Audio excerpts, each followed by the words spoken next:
rounded off the final stage of the quiz just past last Friday on the 22nd of June, 24th. We had advocacy work in Lagos and Abuja going simultaneously. In the past, it's because of the challenges in the country, we take this advocacy around states, and it made an impact. So, sir, in an era, post-truth era, where proliferation of misinformation is rife, it has become increasingly difficult to sort fact from fiction. It is therefore crucial that the right information about substance abuse is made easily available, not just to the youth, but for the general population. As you all know, information is powerful, and the right information is even more powerful. The education curriculum is a potent platform for value and behavioral modeling in the fight against this abuse. I believe that today's event about fight against abuse is a fight that we believe calls for a multi-sector, multi-stakeholder approach. We believe that through the power of collaboration, we will build a better nation. We must find stronger ways to reinforce barriers against inapt access to substance and abuse of substances for medical purposes, especially among our youth. We would like to especially thank our partners, the NDLEA, UNODC, Business Day, and Netting, and other media partners who threw their weight behind this cause and have made the year's program a success. Distinguished guests, as a matter of urgency, we must scale up this fight against illicit drug use so we can, in the shortest possible time, have a nation free of drug abuse and begin to look at this issue is rampaging as an emergency situation and deal with it as such. Thank you very much.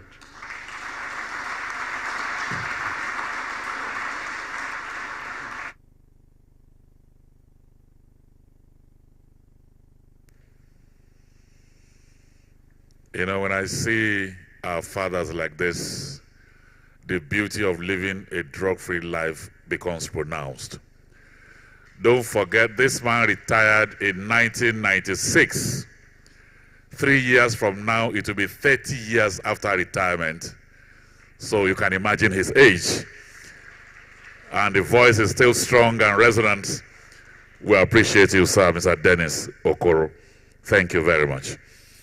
Your Excellencies, distinguished ladies and gentlemen, it is now time to invite a woman who loves children. If I can read her mind, she'll be telling these children, no drug on earth can make your life meaningful. No drug. She is the chief host. She is the Solicitor General of the Federation and Permanent Secretary, Ministry of Justice. Please join me as I welcome here Barrister Beatrice Jadi Agba.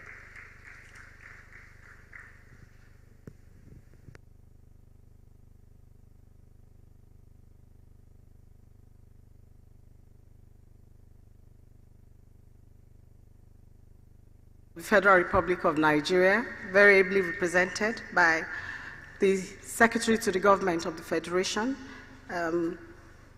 His Excellency Mr. George Akume, the Deputy Speaker of the House of Representatives, very distinguished ladies and gentlemen.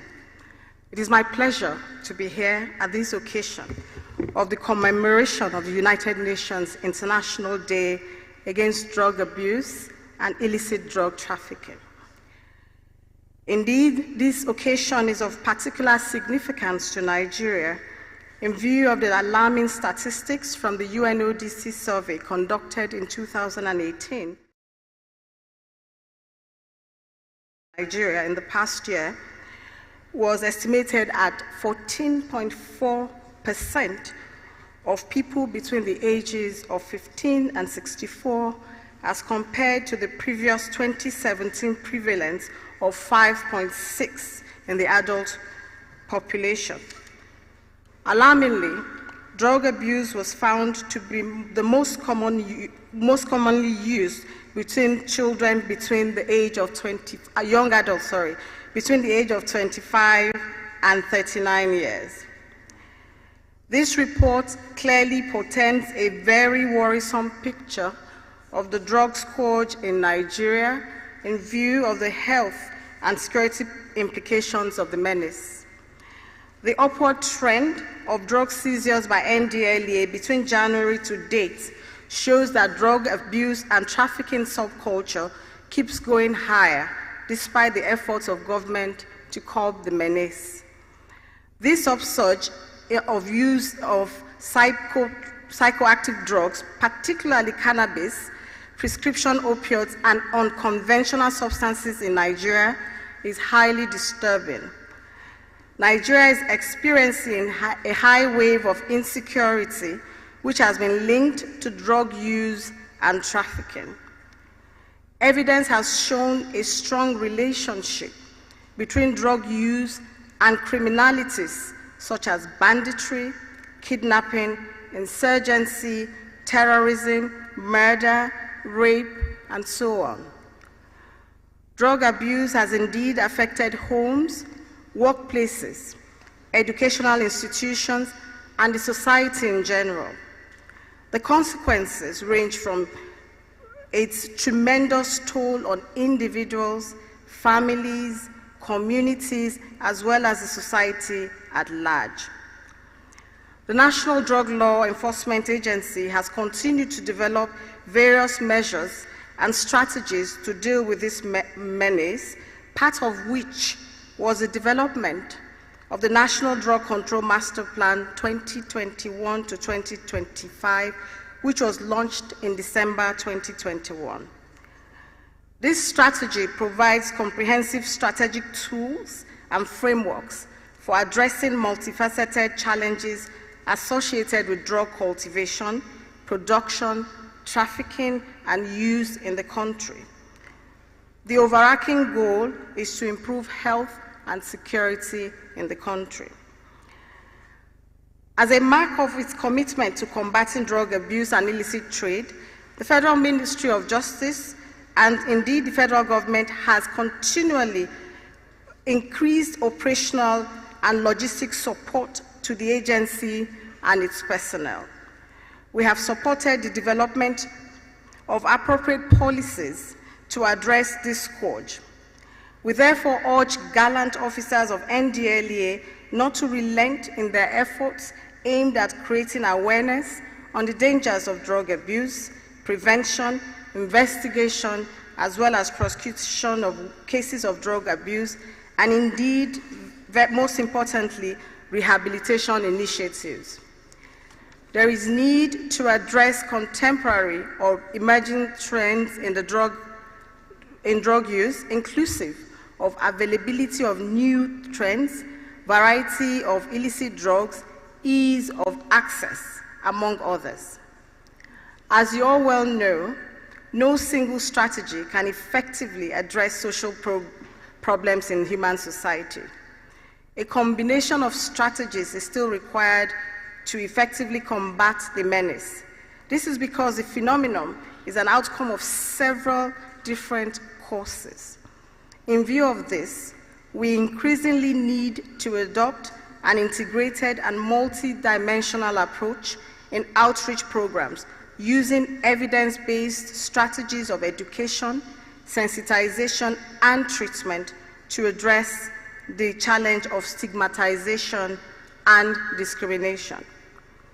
Your Excellencies, very distinguished ladies and gentlemen, the theme for this year's World Drug Day celebration, People First, Stop Stigma and Discrimination, Strengthen Prevention, is quite apt and underscores a very critical phase in efforts to reduce drug abuse.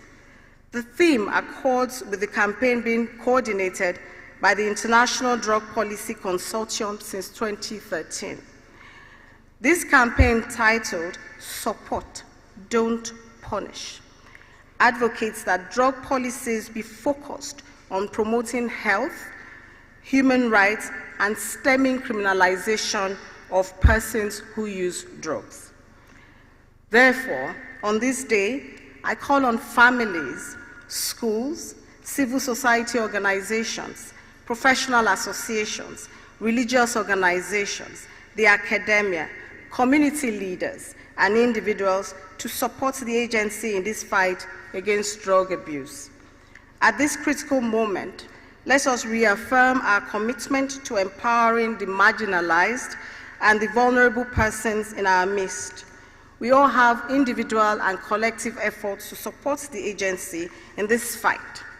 Businesses can help by providing legitimate livelihood for treated drug users, while the media can continue to help raise awareness on the dangers of drug use. I'd like to use this opportunity to appreciate our stakeholders and international collaborators, especially the European Union, the United Nations Office for Drugs and Crimes, for their unwavering support to our drug control efforts. I'd also like to express appreciation to MTN Foundation, members of the Interministerial Committee on Drug Control, and other civil society organizations for their contributions and support to our national drug control efforts. I would also like to commend the Chairman and Chief Executive of the National Drug Law Enforcement Agency for the renewed energy he has brought to the fight against drug trafficking in Nigeria. I commend you for your initiatives towards enhancing operations, as well as, very importantly, the welfare of your staff. Thank you very much, Mr. Chairman. Let me also commend the management of the agency, as well as its officers and men, who have continued to exhibit courage and vigor in their efforts to exterminate this menace in the face of constant danger to their lives. I'd like to urge you all not to relent in your efforts. There's still so much to be done, and I'd like to assure you all of your unwavering support of the Federal Ministry of Justice to the drug fight. Thank you very much for your kind attention.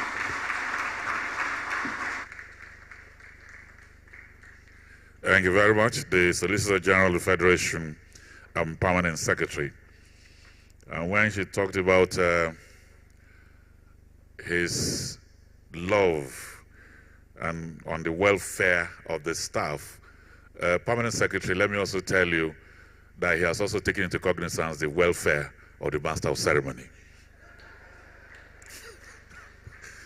Thank you very much, sir. And so, Your Excellencies, distinguished ladies and gentlemen, we have a short documentary that will show us the journey so far. How has it been? NDLA, in less than 29 months, have virtually moved mountains. Let's have the documentary.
I praise you.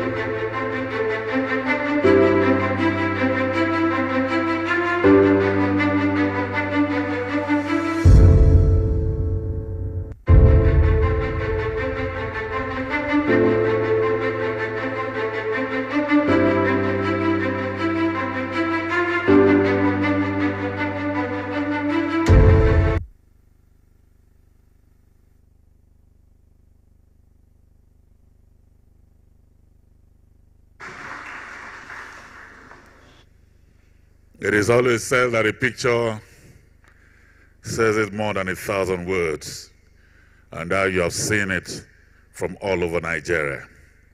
Your Excellencies, distinguished ladies and gentlemen, our next speaker here can speak. He is a record setter, and I think the young ones who are here should emulate him. At the age of 23, he became a student representative in Calabar. At the age of 31, he was already a local government chairman. He is from Bende in Abia State. To tell you how accountable he is, he created a radio program known as Ben Kalu's Mandate to report himself to his constituency. A lawyer, a politician, businessman par excellence, representing the Speaker of the House of Representatives. Please welcome here the Deputy Speaker of the House of Representatives, Barrister Benjamin Okezie Kalu.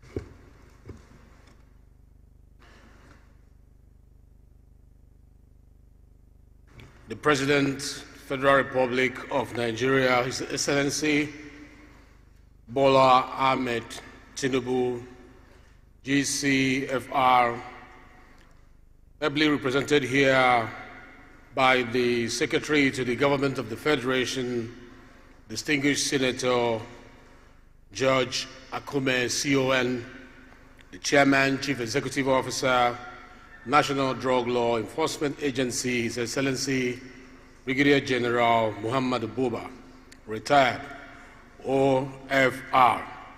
Ladies and gentlemen, permit me to stand on the existing protocol as established by the Chairman and the Chief Executive Officer of NDLA.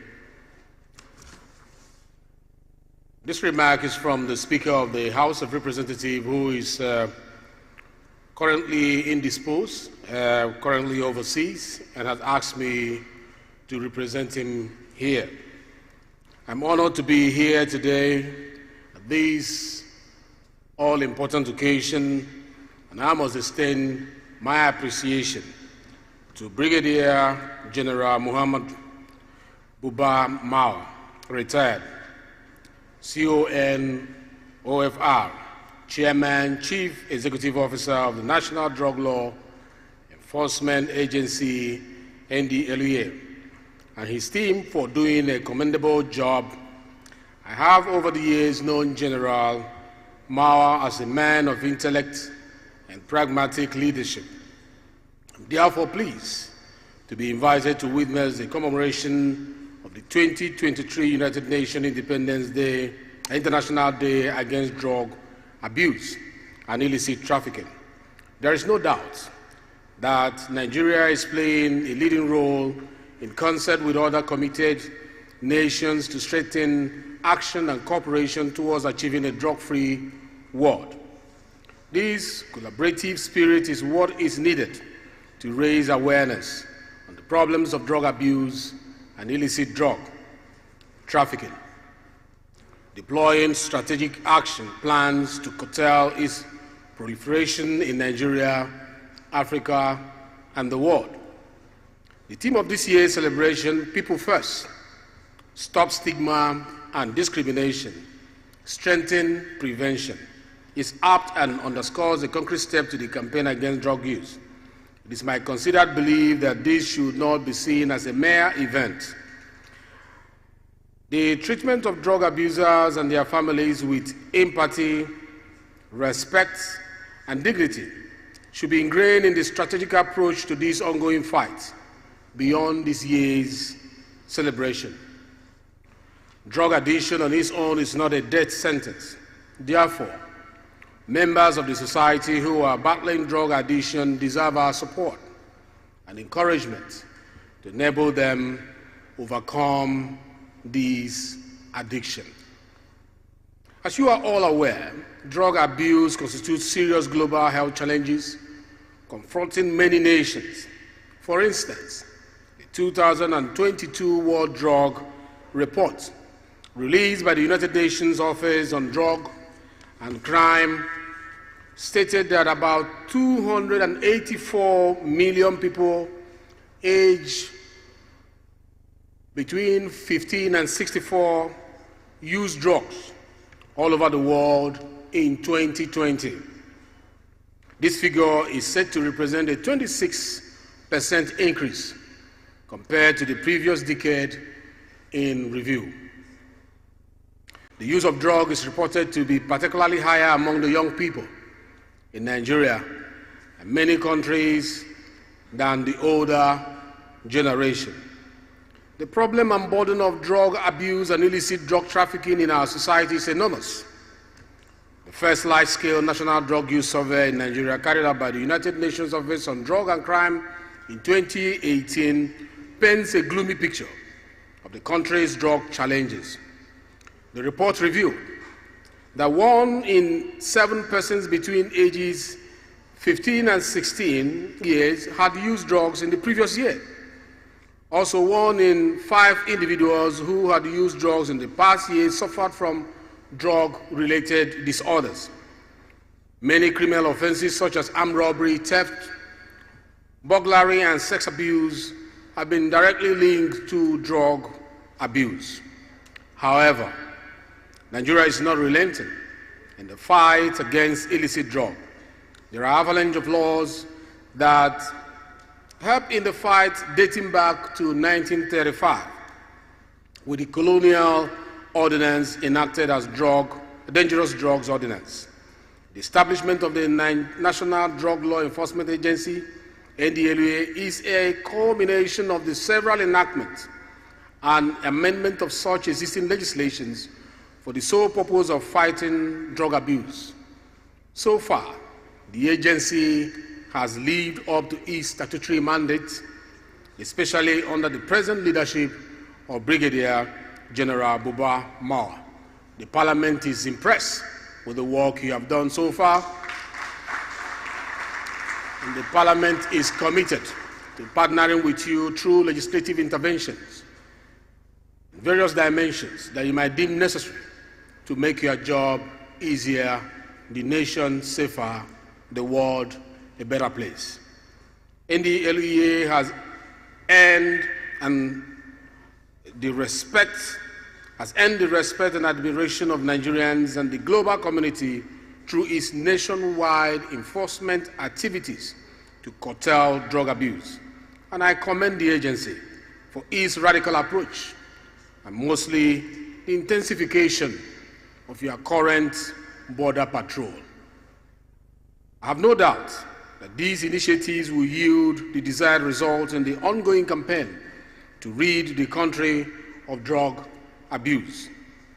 I call on the National Drug Law Enforcement Agency, the police, and the critical stakeholders in the campaign against drug abuse and illicit drug trafficking to commit more resources on sensitization programs to raise awareness on the dangers of this scourge, particularly in our schools and rural communities throughout the nation. You're already doing a lot, but we expect you to do some more. And we are here as those who have the power of the purse to look at your budget and see how we can encourage you to do more. In fact, NDLEA could appoint and train good number of volunteers in all political wars in Nigeria. to support this campaign. We must save our young generation from imminent danger posed by the abuse of drugs. Let me also commend you for inviting the next generation of leaders, the people that we struggle and we work for, to be part of this campaign today. Looking through the hall, I could see the young students, getting them involved at this stage will change their orientation with regards to drug abuse. I commend you. And also the youth service. I've seen members of the youth corps, and we commend the agency and the host for inviting them, because they are disciples that will take this message across to all the nooks and crannies of Nigeria, representing what Nigeria wants at the moment, which is a drug-free society.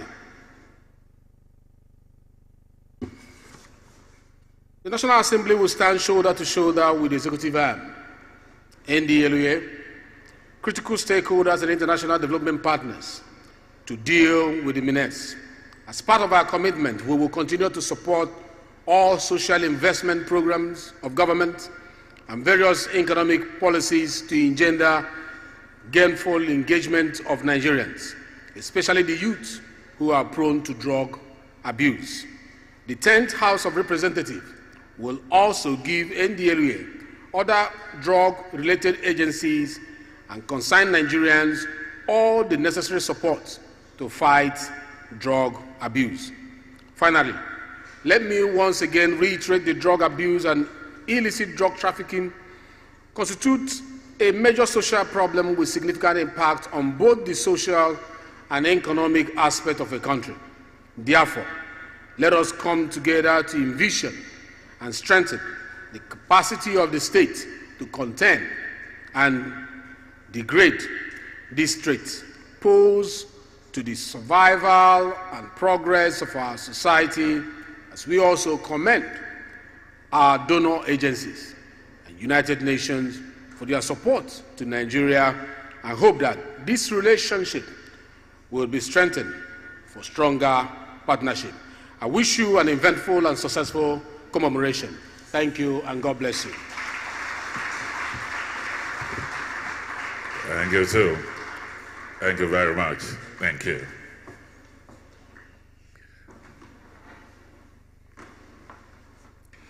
Your Excellencies, distinguished ladies and gentlemen, next is a man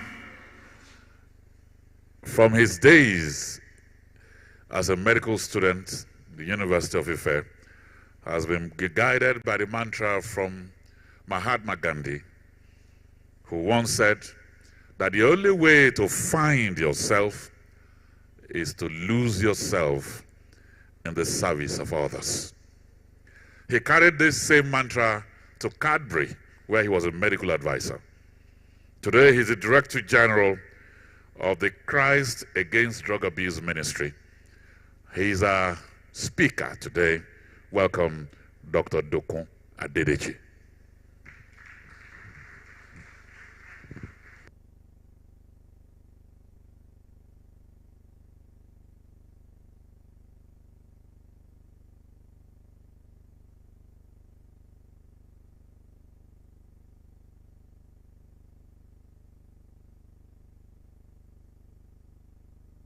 Stand on existing protocol that is established by the chairman of the NDLEA. Today, the 26th day of June 2023, Nigeria with other nations of the world are gathered to commemorate the United Nations International Day Against Drug Abuse and Illicit Trafficking. This is in continuation of his sustained desire to increase the global awareness about drug abuse and illicit trafficking since the declaration of this day by United Nations General Assembly in 1987. This year, United Nations Office on Drug and Crime, UNODC, in conjunction with the NDLEA, will work to raise awareness about the importance of treating people who use drugs with respect and empathy, providing evidence-based voluntary services, prioritizing prevention and leading with compassion. In 2018, the UNODC released the report of the global survey conducted to determine the drug use prevalence rate. The results were staggering as well as frightening, particularly for us in Nigeria. But this should neither discourage nor deter us from putting structures and systems in place to checkmate this destructive scourge. Yes, we can. In the words of the former American President, Mr. Barack Obama, we can if we truly want and work towards it. This affirmative assertion probably gave rise to the theme for this year, People First. Stop stigma and discrimination, strengthen prevention. This speaks to the need for a collective and concerted approach to the understanding and management of addiction. Today, we now know that addiction is a public health issue, just like diabetes and hypertension. Unfortunately, and for far too long, we have seen addiction as a criminal enterprise that has to be dealt with the severest punishment to force deterrence. When we were young and innocent, we thought that masquerades were spirit beings who came visiting from their celestial abode. This was simply because we never knew that behind the garments and masks were men. Now we know that they can even take off their masks to drink water when they are thirsty. We can liken the case of the drug user to that of the masquerade because in our ignorance and poor understanding of the dynamics of addiction, the society has worn masks upon the faces of drug users and thought them to be different from the rest of us. We have imputed into them every form of criminality imaginable. But this is not truly so. Drug users are not criminals. Though criminals use drugs to perform their activities, let us punish criminals for their actions and not for their drug use. Even God said, "Sins I hate, but not the sinner. Otherwise, he would not have sent his only begotten Son, Jesus Christ, to save us from our sins."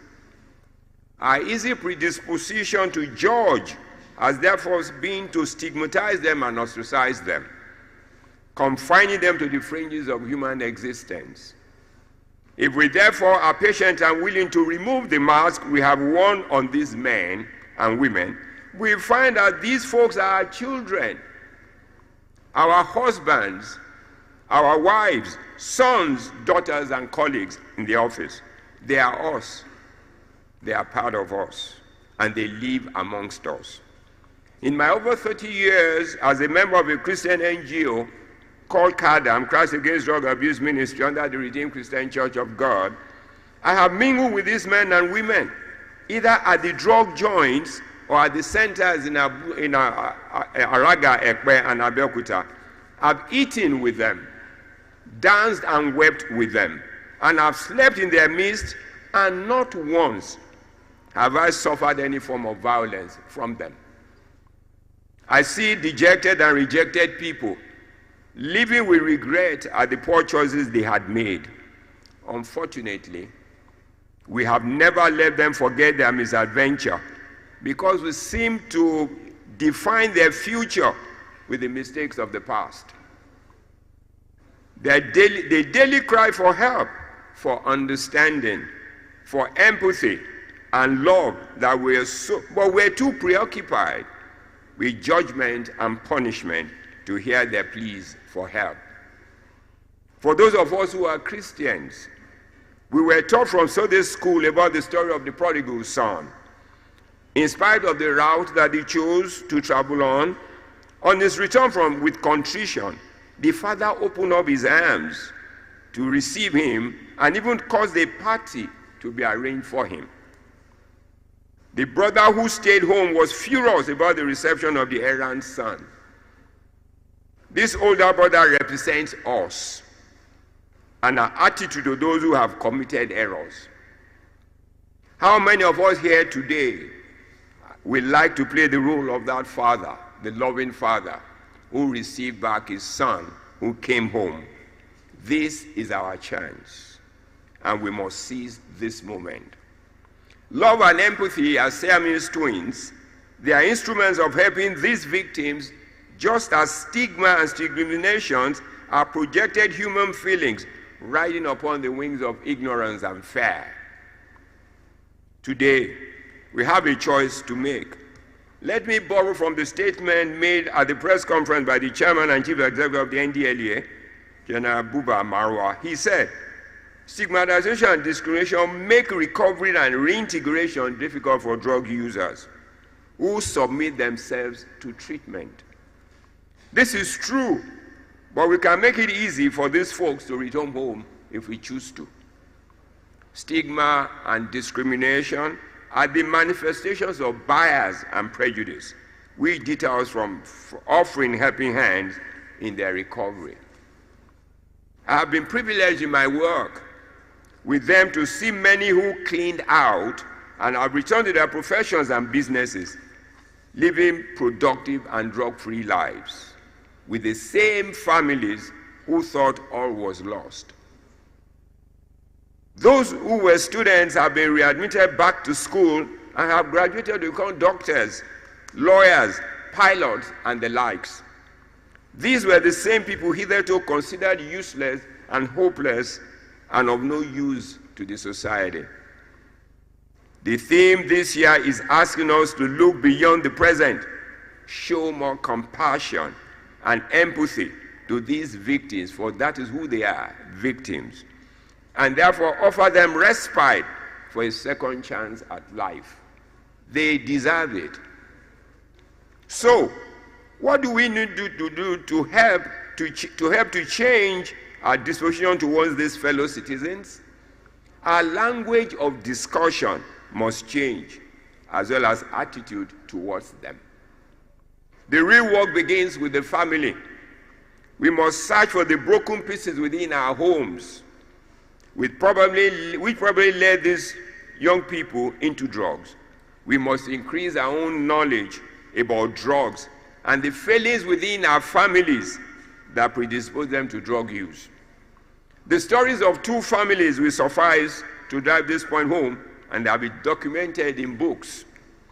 Mr. Hunter Biden, who is the son of Mr. Joe Biden, the President of the United States of America, documented his many years of addiction in a book titled Beautiful Things.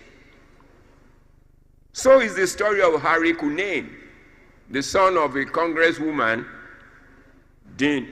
Madeleine Dean Cunnane, in a book co-authored by mother and son titled Under Our Roofs. I will encourage us to get these books and read them, and they will help us to change our disposition. In both books, we will see how the love, respect for humanity of their children and empathy for them led their sons from the brinks of addiction to normal life. Here at home, we had this cry of anguish of Chief Ebenezer Obefabi over the loss of his son to drugs. We need many more parents to speak up about their harrowing experiences to help demystify addiction and help victims seek treatment. There was once a man who stood up and spoke about the devastation of HIV/AIDS in our country many years ago.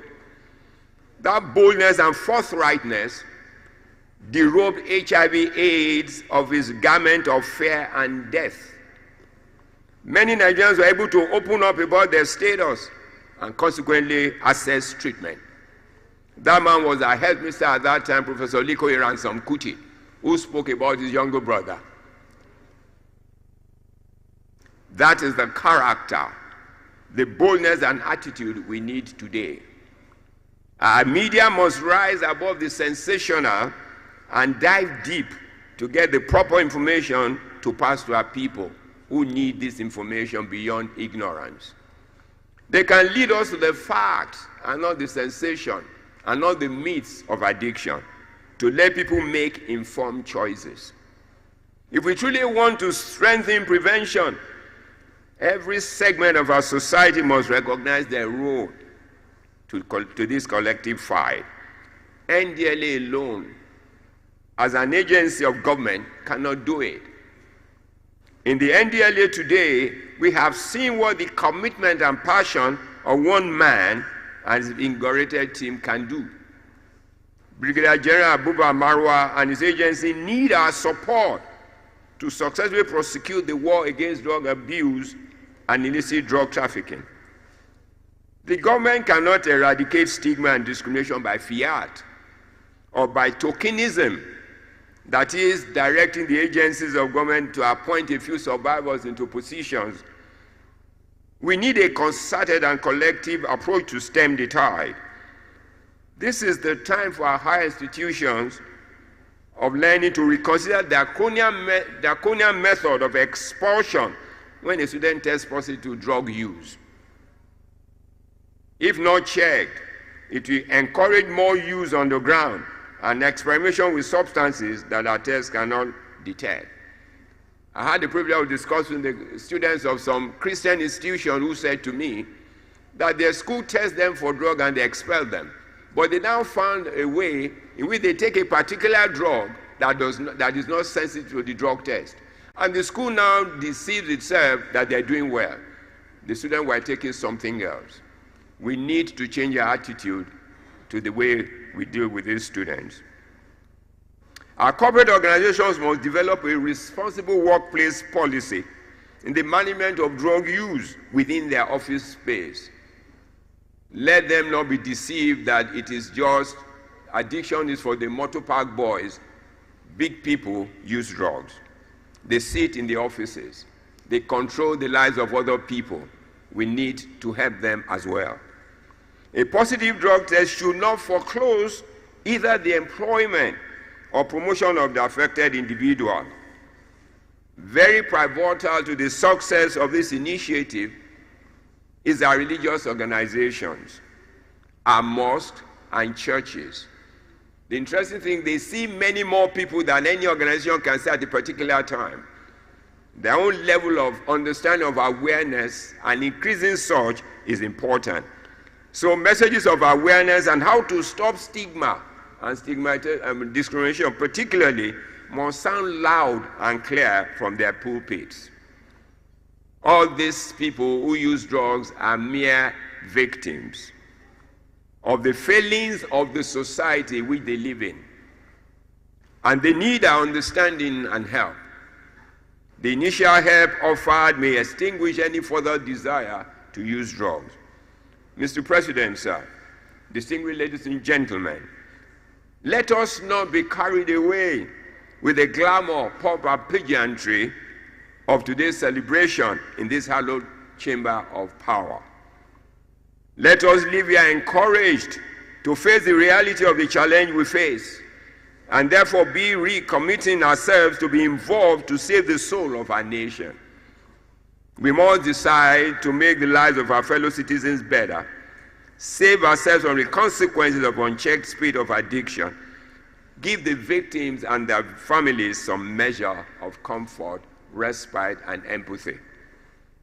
Our show of love and empathy must be unlimited, as the love of Jesus is unlimited. In these there are moments of difficulties, pain, and despair. They are part of us, and they will always remain part of us. Let us not define their future by the misadventure of the past or of today. Together, we can make the changes we want to see. Let us begin the work today. Let us walk the talk. Let us join together and build a new nation. I thank you all for listening. God bless you. Thank you very much. Thank you. Thank you very much. Your Excellencies, distinguished ladies and gentlemen, before we invite His Excellency the President of the Federal Republic of Nigeria for a special address, maybe it's important that we warm the environment a little bit. The FCT Cultural National Council for Arts and Cultural Troupe, they're here. Already we recognize their DG and they have a dance called the Unity Dance.